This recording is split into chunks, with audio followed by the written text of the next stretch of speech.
Hello guys and welcome to a brand new video. Now wildcard pulled a wildcard, so I didn't actually get to do the kind of content I wanted this week. You know, it should have been, the Extinction DLC should have been out.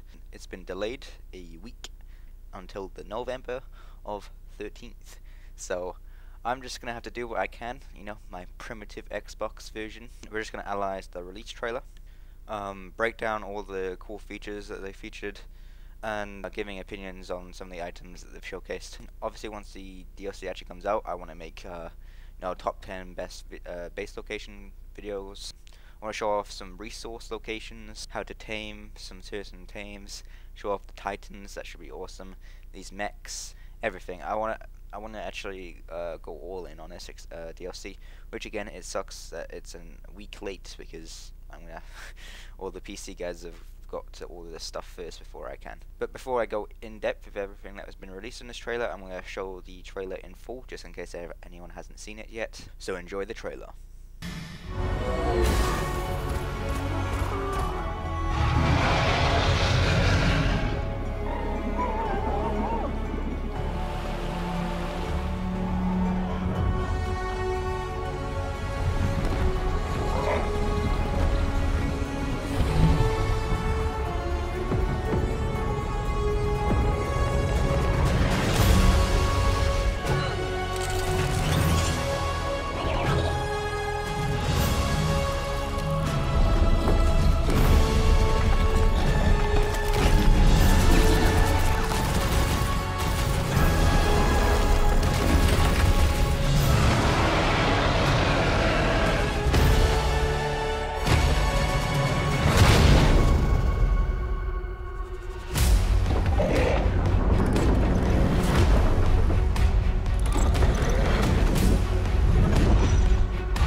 So this is the first thing we see in the trailer, which is going to be the broken down tech city, which is located somewhat in the middle of the map.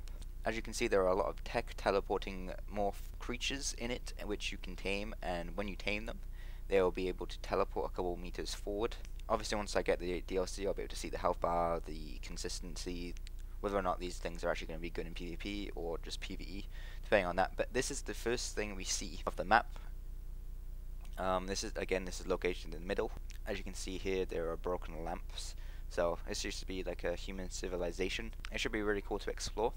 And here is the first thing we see of the new biomes. Now, how this map actually works is the majority of this map is like a wasteland, sort of like a scorched earth kind of type area. And then, as you can see in the middle of your screen, there are huge bubbles, like tech bubbles. And in these huge bubbles, there are different biomes. There are a snow biome, a desert biome. You can go inside of them, and that's basically how they've managed to add different biomes into this barren wasteland map, which I think is pretty cool. As you can see here, you can see a bit more of the wasteland. To your left are corrupted tames, and these corrupted tames spawn on the wasteland areas of the map, which makes me believe the wasteland area is more of a harder area to survive in, and the biomes are more safer. There are corrupted gigas and everything, and we'll get into more of the corrupted stuff after we get into the drops. So this is a completely different part of the map. If you go into God mode, if you watch any PC players do it, you will see this is actually underneath the map. So this is a massive cave, completely different from the actual map above us. So this will be a huge, massive cave, and this is where the tree titan spawns. I don't know whether or not this will be a beginner area or a boss location. Probably a boss location, as I've seen a teleport pad. I've seen a teleport pad, and I don't yet know of the usage of that teleport pad yet. Whether or not this is a beginner area or a boss location, it looks pretty cool. It's a massive cave underneath the actual mesh, completely separate from the actual map. So this area is its own entity. As with any map, this is most likely another cave. You have lots of cave systems in Ark. This is where you get your artifacts, everything like that. Again, I don't actually own the DLC because it's been delayed. So once I get into it, I'll be able to see where this actually is. But it looks like a cave. This is another look on the huge cave that spawns the tree. Tree titan, which you can see on the right side of your screen. It's pretty cool because you can see a broken obelisk, which is something we haven't seen yet.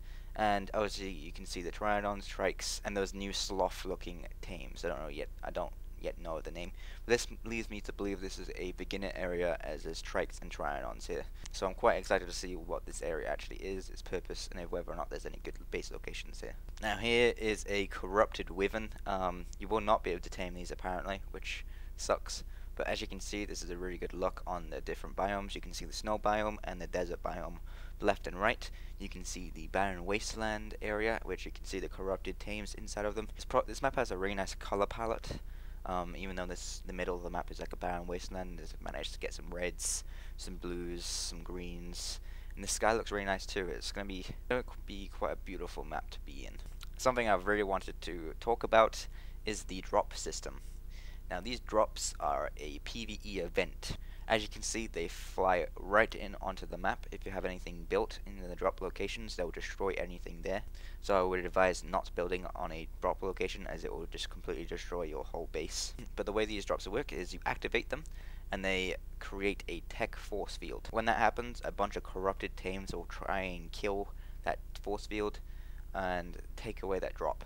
Now what the player has to do is kill the oncoming waves of corrupted tames. They start from easy to really hard. The easy ones spawn in Dillos and like Trikes. The hard ones spawn in corrupted Gigas, Wyverns, Rexes, all that stuff. But from I've seen, the drops drop really good loot, and it's like a horde wave type PvE event, which I think is a really good idea, especially with different varying levels. I think this will bring a lot of life to the game. It's a lot better than just, going out on a wyvern, flying to a drop, take all, get like a compass BP. These drops will actually give a lot of stuff. They'll probably drop like 30 to 40 items of varying types depending on which drop it is. Again, it goes to easy to hard. This is probably one of the biggest selling points to why this map might be good. Again, I haven't played it yet. So as you can see here, the player threw a ball and a massive drone comes out. As you can see, the player itself has a goggle on top of its face, which controls the drone. The drone can fly around, and just like a tech helmet, it can detect enemies and friendlies via showing it through colors. So red is enemy and blue is friendly. This is the first sight we see of the Titan. Obviously these things are meant to be bosses, and you can tame them, which is probably one of the coolest things in this game. I want to see how I've seen the Ice Titan, and that's crazy. It can fucking jump across the map. It's crazy. And it has the biggest hitbox in the world. I've seen the flying one. I haven't yet seen this tree titan yet. I haven't seen it. But it looks pretty cool. I hope all the titans are gonna be fun in PvP. It's gonna be. I think this map is gonna be something special. Now these things are called mechs, and the way you use these mechs is you build them, which is, I thought, was really awesome. You craft them, just like anything. You have to build them in a tech replicator, and in order to make them, I'm pretty sure you need 3 items in order to build one. And these mechs have modules on them. This one has the cannon, which shoots basically a explosive out of it. There are other modules like the force field module, which will generate a massive tech force field around it, which will be great to form fobs out of. But the tech force field will only be there as long as the mech is inside the force field. If the mech gets out of the force field, the module will go back to the mech. Overall, the player can control this mech, and obviously it has a sword and a hand cannon. It runs off element, and it can actually fly. These things are quite fast as well, and I think this will be another highlight of this DLC, probably a defining item from this DLC. Again, we'll have to wait to see the damage it does, the amount of health this thing has, whether or not it can kill gigas in PvP, how many you can have in one tribe, blah blah blah blah blah blah. And as well, there is a mega mech, but I'll talk about that later on. Here we can see the cryopods in action. Now this is another massive feature of this DLC, is the cryopods. They basically are Pokeballs for dinosaurs, which you can suck a dinosaur into these balls, any dinosaur in the game, as long as it's not a Titan. You can't put Titans in these cryopods, but you can have these cryopods, and you can throw them out when you need them, which is pretty cool. So if you're farming and something's trying to kill your Anki, you can throw your cryopod and you can spawn in a Giga to try and help you. If you need a flyer, you can throw your your Pokeball and get a Wyvern out. I think this is going to be the biggest thing out of the DLC, as one of the biggest issues in Ark is, lag. One of the biggest things that cause lag is having a massive base filled with dinosaurs. But with this, you can store all your tames in a cryo fridge, and this cryo fridge has 72 slots, runs off a tech generator, and basically you can keep your tames in there forever. So it will stop lag, and it's pretty OP at the same time. Again, this is probably going to be pretty OP, and we'll have to see how this works in item transfers and all that stuff, because as far as I've seen, cryopods are actually pretty cheap to make, so everyone in Ark is going to be using these things. So it's going to be pretty OP, it's going to be pretty meta defining. We can see an RG and a Rex in a posed position inside someone's base. Now this is one of my personal favorite things about this DLC. There is a paintbrush that you can take towards your tames, touch it on your tame, and it will save its skin.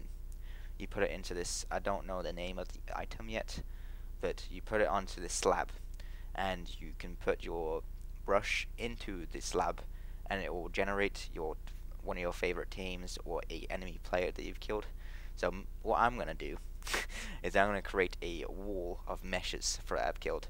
I want to have Mazers in there, I want to have Ammers in there, I want to have all the fuckers that, I want to have Fatboy Dans. It'll be a wall of fuckboys, and I want to have them all in my base posed. I think they'll be awesome, along with all the event Wyverns I have. I want to use those and put them in my base posed, and I think it'll be really fucking awesome. It's probably one of my favorite PvE items in the game. Here we can see the owl-looking RG thing in action.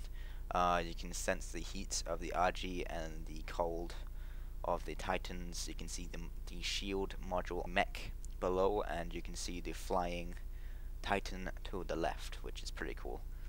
Now this is probably going to be my favorite Titan in the game just because of how it looks. It looks fucking amazing. This is in the ice biome, and yeah, it basically, from what I've seen from the gameplay, in order to tame this thing is you need to shoot selected areas that glow on the Titan, which you'll probably need a tech suit for to fly around the Titan. Once you tame this thing, you can jump around and just smack everyone like they're a bitch. This is going to be probably the most overpowered Titan, I would imagine. It looks OP, just look at the thing, it looks strong. So I can't wait to use this thing and tame it. Now this looks like the boss of the end game of Ark. If I'm wrong, then I can't imagine anything being so epic than this. But this is the final sequence of the trailer where it just goes into Pacific Rim mode, wherever it's basically Titan v Titan v Titan. So yeah, the boss itself looks actually amazing. It's massive. And here is the end fighting scene for Ark. As you can see, here is the mega mech, which is something I wanted to talk about. This is probably like triple the size of the normal mech that we saw earlier in the trailer. And this mega mech will actually be controlled by 3 players instead of just 1. And this mega mech it's gonna be overpowered. As you can see all the Titans in the trailer. You can see the corrupted Wyverns probably on the boss's side. fighting. And yeah, I'm not gonna show anything else from this boss fight because it's basically just Titan fighting porn at this point. Um, but yeah, I want to see what this boss fight actually looks like. That's basically all I can show with the limited resources I have. Again, it's been delayed since November the 13th for Xbox and PS4 players. It sucks. Yeah, I'm left here stranded when I wanted to post other different content than this, but there we go.